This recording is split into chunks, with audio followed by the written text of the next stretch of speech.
ওয়ালাইকুম শেখ। আসসালাম রহমতুল্লাহ বরকাত।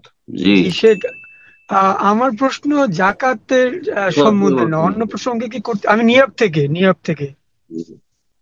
বলেন। হ্যাঁ। সো আমাদের নিউ ইয়র্কে তো আপনার ওই যে ব্যাংকিং অবস্থা সুদমুক্ত, বাড়ি কেনা অসম্ভব। সো হুম, আমার অত টাকা নাই বাড়ি কেনার, কিন্তু আমার ভাই আমাকে হেল্প করবে। সো হুম, এখন কোন পন্থায় করলে ইসলামিক উপায়ে আমরা নিতে পারি? কারণ আমি হয়তো বা 20% দিব, ও 80% দিবে। আর হুম, এই টাকাটা আমি 7-8 বছরে ওকে দিব, তারপরে ও আমার নামে লিখে দিবে হয়তো বা এরকম। এইটা হ্যাঁ, আর এটার সাথে একটা সম্পূরক প্রশ্ন। ওর জানি ইনকাম হালাল, কিন্তু ও হুম। বাড়ি গাড়ি আপনার ইন্টারেস্টের সাথে ইনভলভ।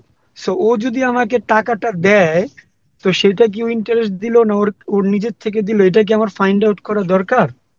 এই না, যে। না, কোনো দরকার নাই। তবে আপনার ভাই যে আপনাকে 80% দিয়ে রাখলো, জি। কোনো বেনিফিট নিবে ওর ওপর? ভাড়া হ্যাঁ খেতে ওটা। থাকবে? জি হারাম। জি। কোনো বেনিফিট খাই তো হারাম, তার জন্য সুদ। এটি আপনার জন্য হারাম, জায়েজ না। তার যে হাসানা দিবে আল্লাহ সন্তুষ্টির জন্য, ভাইকে দিবে, হ্যাঁ, আল্লাহ সন্তুষ্টির জন্য, আখিরাতের সম্বল হবে তার জন্য, উপকার করার জন্য। জি।